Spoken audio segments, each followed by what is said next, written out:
So I was just thinking.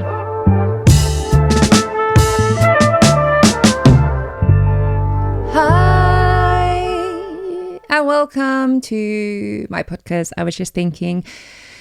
And my name is Lena, and this is the last episode of this season. And to stay with a good topic to the end, to save a good topic to the end, I thought I'm going to talk about productivity. I feel like it's one of the most asked questions for me generally because people see me create a lot of content online. I have a YouTube channel. I have 3 YouTube channels, 3 TikTok accounts, 3 Instagram accounts, and I make my own art, my own music. I do film for music for film, interactive sound design,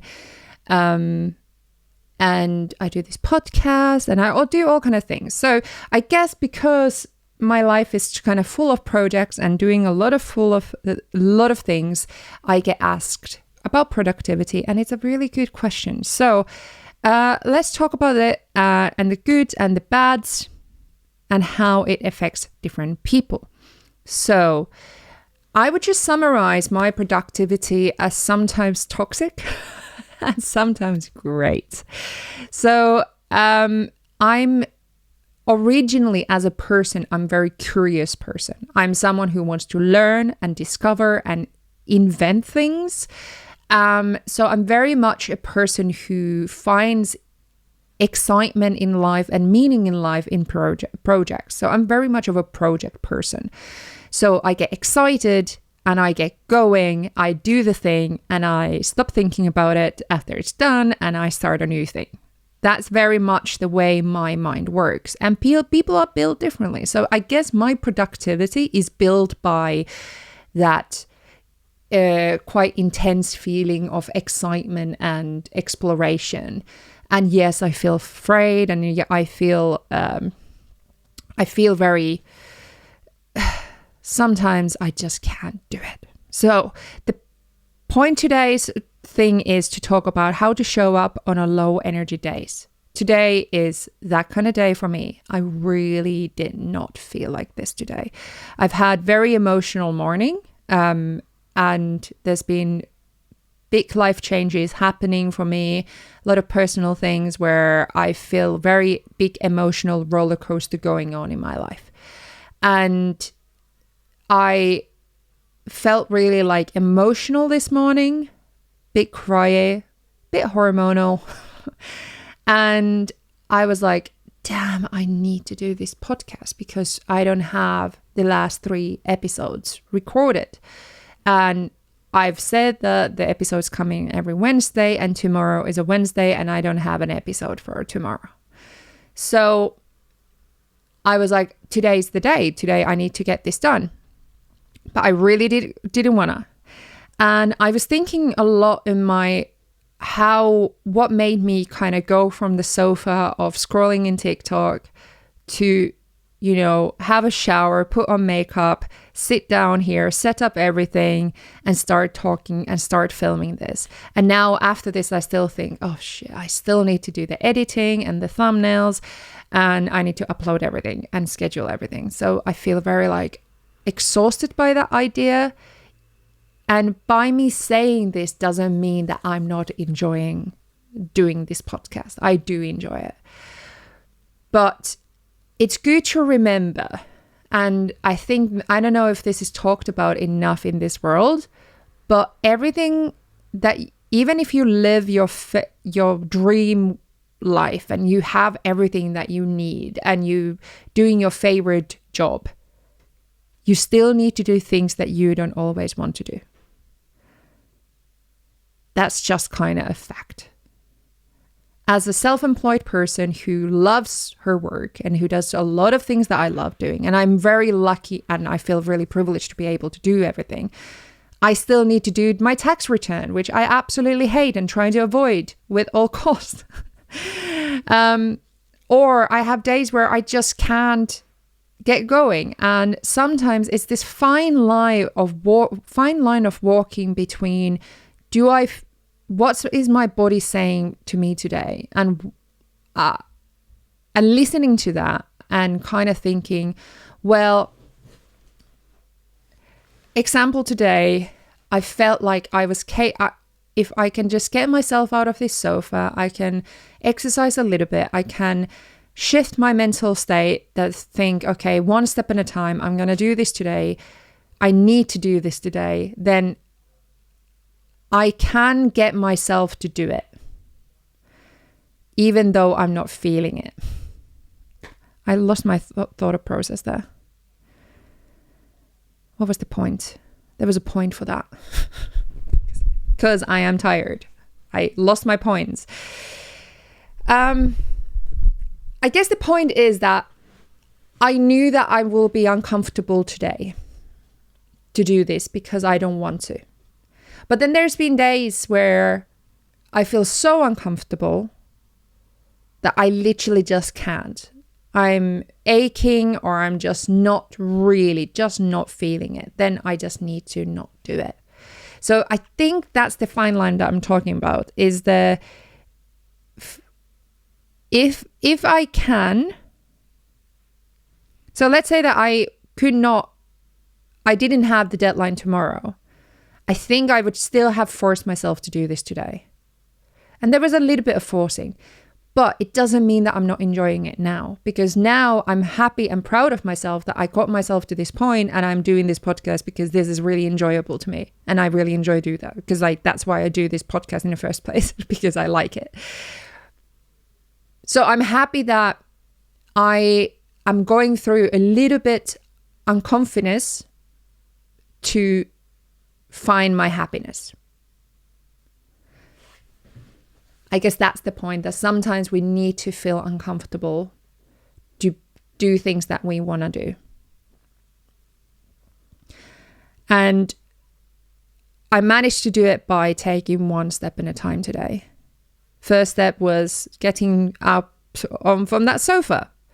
Second one was exercising, then shower, then getting myself ready, then having a big cup of coffee because I really needed that today, because I know that I don't usually drink coffee, but I know that it kind of makes me a bit like a little, so it actually does give me the energy to have energy on a camera.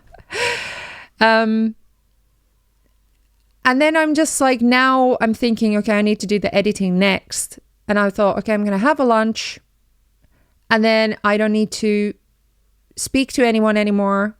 I can just sit down in my office, in my studio, and I can just edit them in my own piece, and I can just chill and take it with one step at a time. And I know that I can do that, but it does need a lot of negotiation in my head.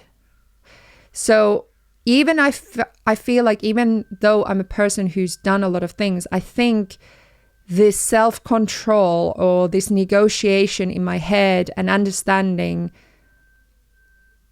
well, this comes from a lot of practice. But if you never needed to practice it as a child, because I think I needed to practice that a lot as a child, as someone who, like, I was fortunate enough to be in theater or in hobbies where you need to practice the skill of practicing and forcing yourself to do something for a goal that you want to do. So you need to feel that feeling like, I don't want to play violin today. I don't want to rehearse. But because you know that you want to kind of learn the song, you kind of need to do that. So I do feel like all those experiences as a kid taught me the self-control to be able to do that. But again, I think I was lucky to have the opportunity to practice that, to have guidance, and to have that opportunity to learn that kind of skill. Yeah. And I think, well, everybody also sticks to it differently. So someone else might have had the similar kind of experience to mine, but still struggle with that negotiation in your head. And it's easier to give up to the feeling of being uncomfortable than forcing yourself to do it. So we are all different, and different kind of experiences shape us and make us feel different about it. So I guess this is just very much how I've become the person I am now. But productivity, on the other side, as I said, it can be also very toxic, because my productivity, what that does is that it comes out sometimes as perfectionism. And so when I started making YouTube videos 5 years ago, I said that I'm going to post every single Sunday. So I did every single Sunday for 3.5 years at 8 a.m. every Sunday. That's not healthy.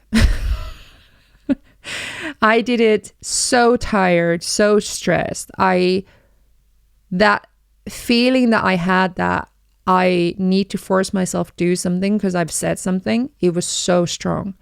So as much as I'm proud that I feel I can do that, it also is horrible and toxic when you don't know how to also listen to your body and let yourself listen to the body and say, today I shouldn't really be doing this. Today I should be resting. Today I should be doing something else. Because it took away the fun out of it. It took away the feeling of why was I doing it in the first place.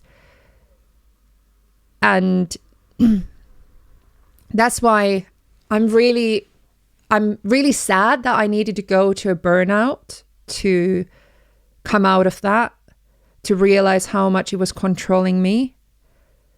That it was almost like if I stopped, then I'm going to lose everything that I worked for, even though that's not true. I didn't lose everything I worked for just because I stopped punishing myself all the time. And I understand that this is my story about perfectionism and productivity. And then there's the other people who might have the other thing where it's really hard to learn to force yourself to do things when it feels uncomfortable. It's easier to, like, it's maybe the same thing. I don't know. Is it the same thing as not fully listening to yourself?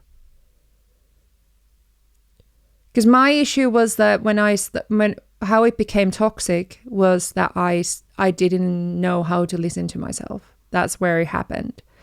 Because I didn't know when to stop, when to rest, and not feel guilty about it. And I wonder if people who have the opposite problems with productivity, that they want to do more, but they feel like they are lazy or they can't get going, is because maybe there's other ways that you're not listening to yourself. I'm not one of these people, so I can't personally say. I can just only theorize. But I have a couple pointers about this. Not every day has to be productive.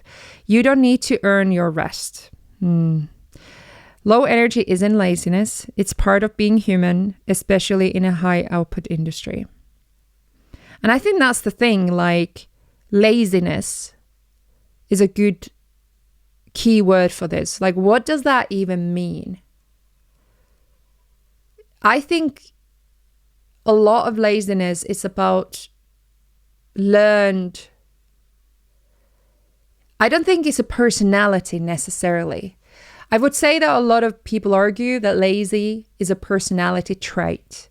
I guess there is a personality trait could be that you're more prone to give up. No, not give up. You're more prone to feel comfortable, want to feel comfortable. So then because you want to feel comfortable, you're not going to put yourself in a position where you feel uncomfortable, or you don't want to push yourself over those limits. Because sometimes to be able to do new things, you need to push yourself. And because if you add to that that you might be scared of trying new things, you might be having imposter syndrome, there might be like different kind of insecurities on the soup there, then it's much easier to kind of to stay in your comfort zone and not to feel uncomfortable. But I guess that comes down to a lot of like fight or flight. Fight or flight is a natural reaction that happens when we have fear, example. The feeling that if we can choose to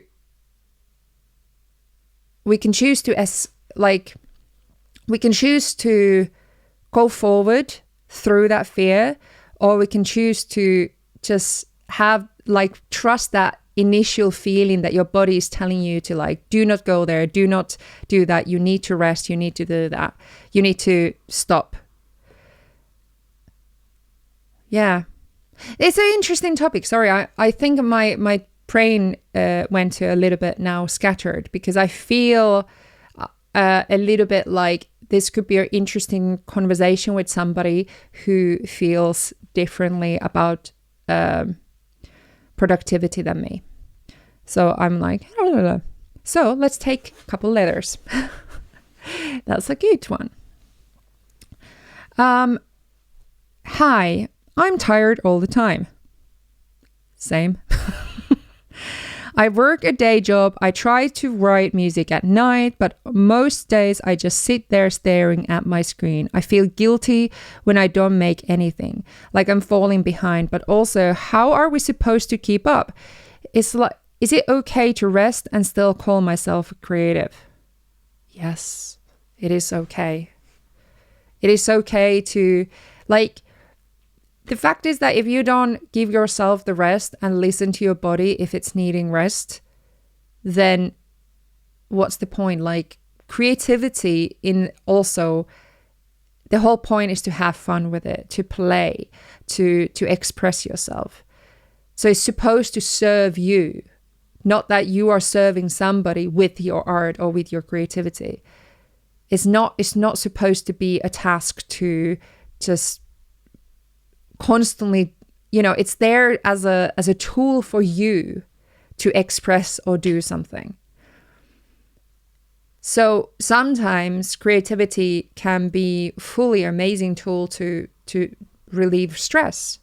But if it adds stress, then by doing it, then there's something that needs to give. You just need to have a break, not do it for a while. And yes, you're still a creative. It's a really tricky thing when you're working so hard and you don't really have the time, and then you don't have the mental space. I think that's the most common issue we have in the creative industries.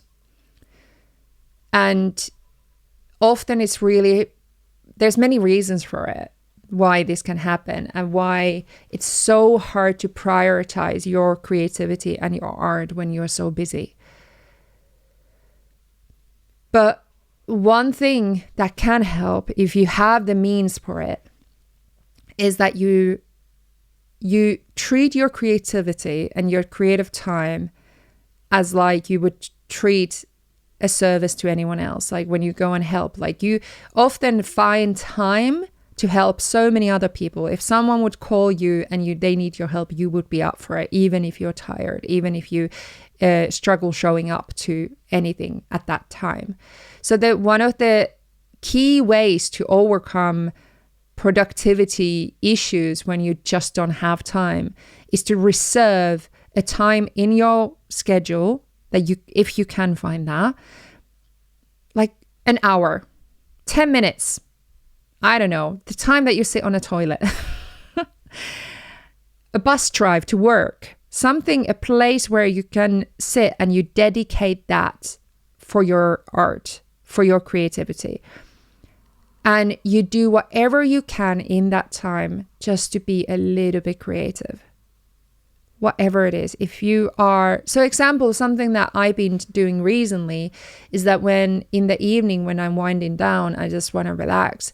Instead of being on my phone, I started to take pen and paper and just draw whatever I like. I start drawing shapes and then I color them in, or I just do whatever I want. And there's no goal.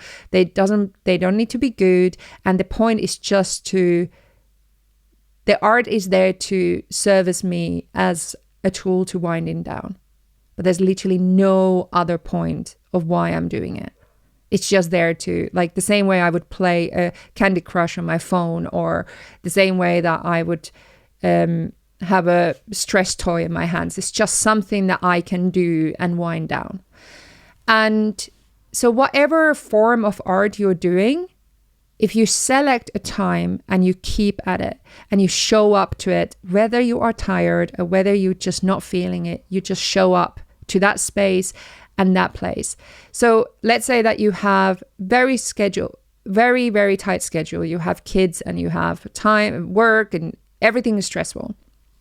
But you said that Friday between 4 and 6 is your creative time. And you have, let's say you have a space where you have your art tools, and you have days where you just can't deal with it. You're tired. Just go and sit by the art tools.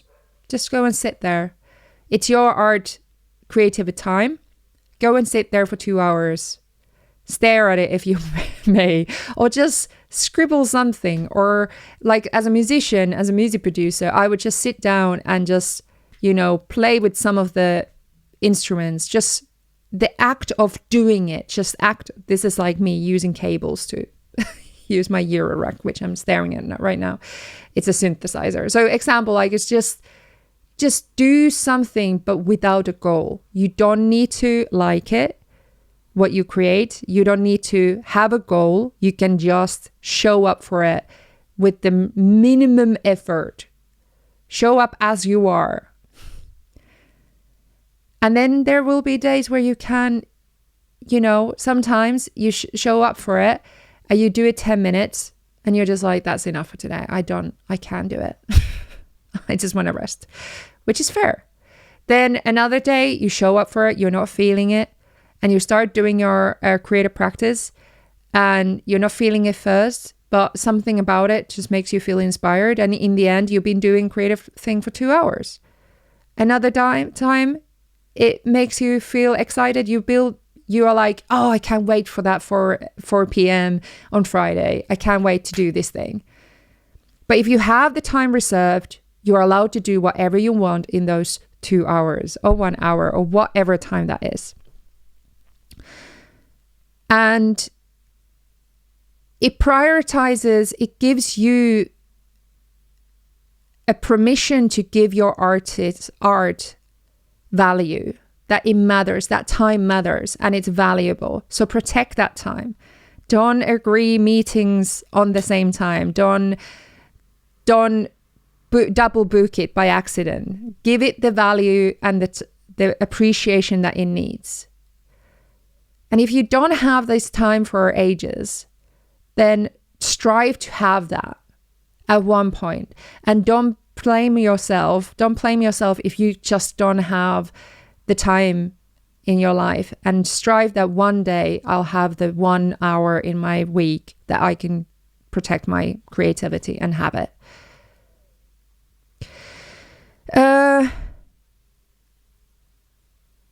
Adjust the goals, not the worth. On tired days, aim for presence, not perfection. Exactly what I said. Just show up. A 10-minute sketch, rough idea, or quiet listen still counts. It does count.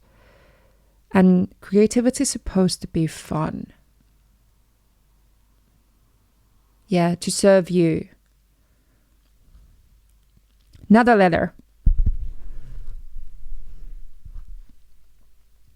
Hey Lena, I'm neurodivergent and I go through massive energy swings. Same. Some weeks I write 5 songs, some weeks I can't even open Ableton.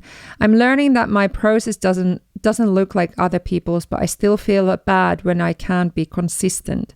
Your podcast helps me feel like I'm not broken. I guess I just wanted to say that and maybe ask, how do you give yourself permission to show up differently depending on the day? Thank you so much. This is so lovely as the last letter of this podcast to hear that. Like, I've been getting really positive feedbacks on this podcast recently, and it just fills my heart because I know that I'm not doing this to purposely gain community or anything, but the fact that people are listening just it's amazing. So thank you so much for listening in the first place. What was the question? Now I feel teary. How do you give yourself permission to show up differently depending on the day? I think I covered that quite a lot already in this, but I've learned to be kinder to myself. I think that summarizes it better than anything. I've learned to understand how my brain works. I'm also neurodiverse. I get tired really easily. My brain, like, that's a big part of dyslexia, is that when I do emails, example, I will be absolutely drained after that. So I can't do certain things. I've learned to work with that because I can't really work against it because it doesn't work. So I've given myself the permission to rest when I need it, and to rest the way that works for me. So everybody rests, and like everybody rests different way. So my husband is one that goes for long walks and he stares into abyss and he can just chill like that. I can't. For me is to do a whole day Netflix marathon in a dark room, because that's the way that my brain actually zeroes itself, because I'm living in my head in that different world in TV series or movies for that day. And for other people out there, like, yeah, but how is that relaxing if you're not in the nature or something? Yeah, to be honest, walking in the nature actually works as well sometimes if I have a nice conversation going on at the same time. But I need to have that visual something in my head to take me to concentrate on something else. And I think that for me, that's what's worked the most. It's to understand how my brain works, work with it, and also figure out ways on how I actually relax and be kind to myself when I want to relax. But again, walk the fine line between what am I actually feeling? Do I actually need to relax today? Or am I just using an excuse because I don't really want to do that? Or do I just endure the uncomfortable feeling like, no, we're going to do this today and get to the goal where I want it to be? So example, today I'm very proud that even though I didn't feel like it, I'm here finishing my first season's last podcast episode. And I'm really proud that I just did this. So thank you so much, everybody who's listened to this first season of I Was Just Thinking. Thank you for showing up for me. Thank you for listening this far. And I just really appreciate that you've been there. I plan most likely to do a season 2. I don't know when yet, but maybe later this year, maybe early next year. But please, this far, share this with your friends and family if you feel like it could help them, or it could be something that someone could enjoy. Yeah, this has been a very positive experience for me, this whole podcast. And in the beginning of this, starting to do this, I was a bit like, am I gonna, what is this? What's happening? And I felt a lot of imposter syndrome about it, but this is one of these things that I had this idea. I wanted to do it for myself, and I did it. And I'm proud that I did it. I don't know where it leads, but that's not the point. The point is that I did something new, and I'm proud of it. So thank you so much for being here.